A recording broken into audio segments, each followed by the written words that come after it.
Dear students, today we are going to learn a topic about drugs which are used to lyse a clot or a thrombus.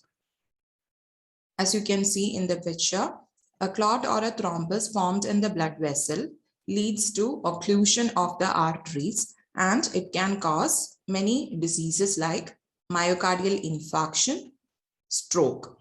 So for the treatment of these conditions, we use this kind of drugs.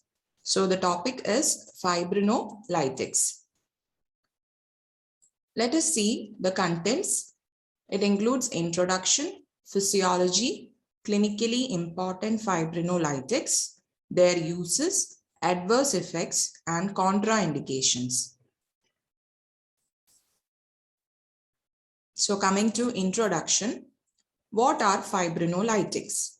They are drugs used to lyse a clot or a thrombus in an occluded blood vessel in order to recanalize it. They act by activating the natural fibrinolytic system. So in our body, the coagulation and fibrinolysis occurs in a balance. This balance is kept in check by both the systems. So it should be balanced, because if coagulation is exceeding, there will be chance for occlusion of blood vessels causing various diseases like myocardial infarction and a stroke. But if the fibrinolysis mechanism is exceeding, it will cause bleeding in various sites. So this two should be in a balance. So let us see how they are acting. Whenever there is an injury to a lining of blood vessel, there is exposure of connective tissue and there will be activation of platelets, and the platelets will come and adhere to the site and form a platelet plug, which is a temporary hemostatic plug. Along with the platelet activation, there will be release of some chemicals which are the coagulation factors. They are released from platelets, damaged cells, and plasma. So this coagulation factors will activate the coagulation cascade, and it will cause conversion of prothrombin to thrombin, and thrombin causes conversion of fibrinogen to fibrin. And the fibrin deposition along with the platelets plug will form the hemostatic plug, that is a clot. So this is important to arrest bleeding from a blood vessel. Once this has occurred and the bleeding has stopped and the blood vessel is repaired, we have to activate the fibrinolytic system so that this fibrin is removed and the blood vessel is again recanalized, so that the blood supply to the areas are not affected. So once the coagulation cascade is over and the repair of blood vessel is occurring, we have the coagulation opposite thing, that is fibrinolysis. So just to summarize the coagulation thing again, whenever there is an injury to the wall of the blood vessel, first there will be release of many tissue factors and the exposure of collagen, and that will cause contraction of blood vessel, and the collagen exposure will cause platelet activation and coagulation cascade activation, along with release of the extrinsic factor tissue thromboplastin, and these all will finally form the clot. So now let us see how the fibrinolytic system is working. Fibrinolysis is acting by the plasminogen activators. They will cause conversion of plasminogen to plasmin. So usually this plasminogen will be bound to the thrombus and that is converted to plasmin. And plasmin is actually a serine protease enzyme which can degrade fibrin.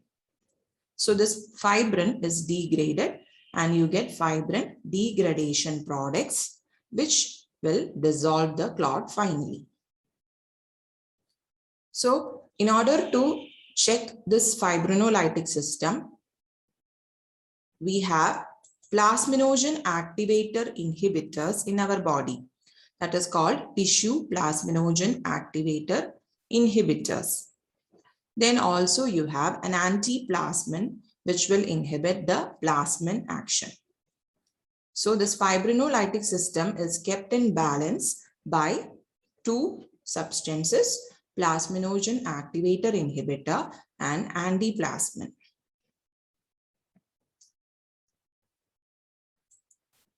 Now let us see the fibrinolytics which are used. So these are extrinsic which are clinically used. They include streptokinase, urokinase, alteplase, tenecteplase. They are tissue plasminogen activators. Then you have some intrinsic fibrinolytics which include the tissue plasminogen activator, factor 12A and kallikrein. So they will act by converting plasminogen to plasmin and finally degrading the clot. So once more, we are seeing the clinically important fibrinolytics, which include natural ones, streptokinase and urokinase, and synthetic ones, that is prepared by recombinant DNA technology, and they include alteplase, reteplase, tenecteplase. So these are the clinically important fibrinolytics.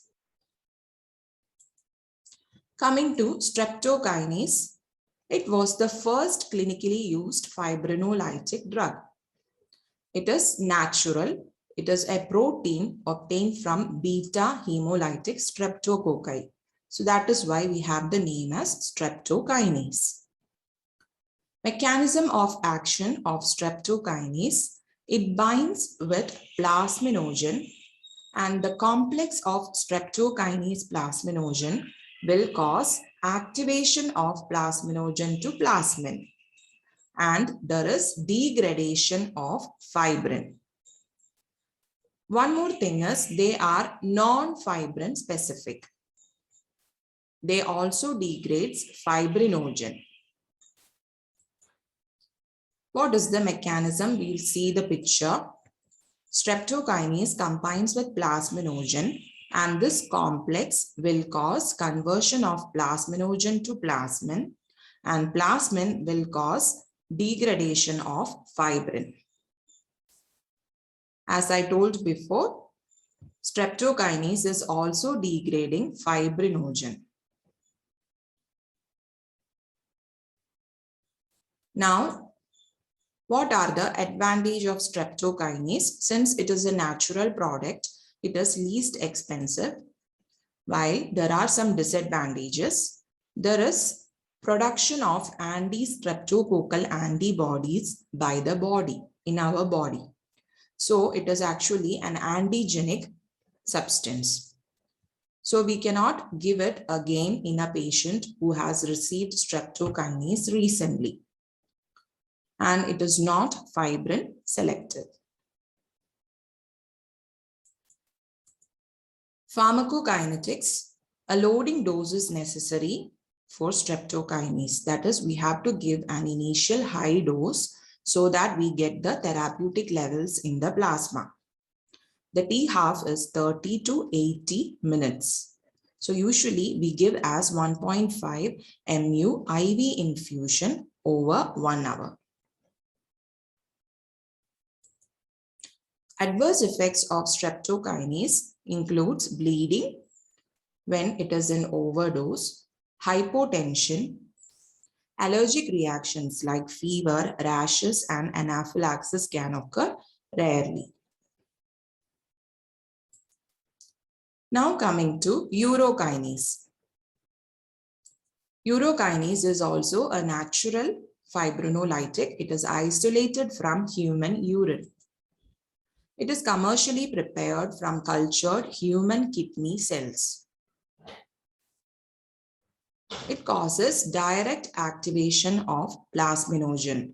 That is, when you compare with streptokinase, there is no need for a complex formation with plasminogen in case of urokinase. It is directly activating the plasminogen. It is non-antigenic. It is not destroyed by antibodies. And half-life is less, that is 10 to 15 minutes. It is indicated in patients previously treated with streptokinase. Now we are going to the synthetic ones, that is produced by recombinant DNA technology, alteplase. It is a recombinant human tissue plasminogen activator. It has more activity on plasminogen bound to fibrin than the circulating ones. So it is fibrin selective. We saw that the problem with streptokinase was it was not fibrin selective. It was non-selective, but alteplase is actually acting on the plasminogen bound to fibrin only. So it is more selective compared to streptokinase.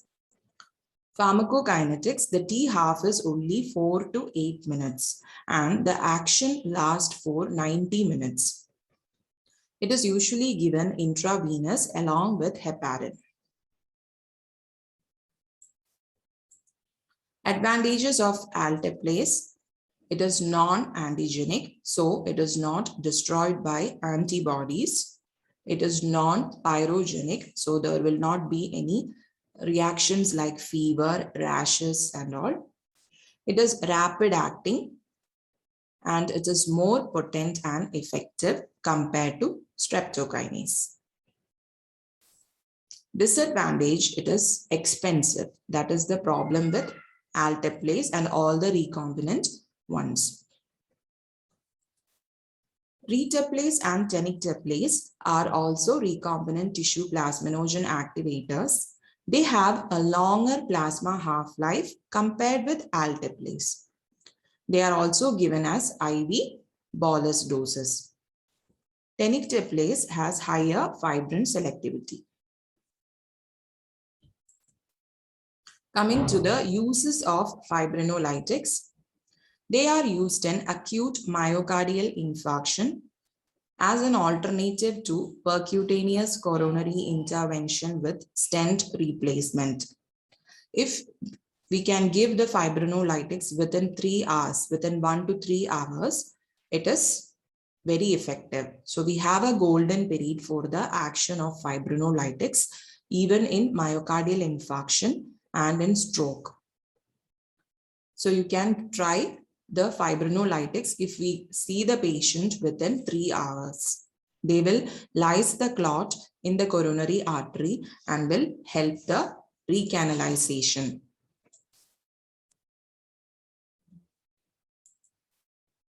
They are also used in treatment of deep vein thrombosis occurring in the pelvis, leg and all.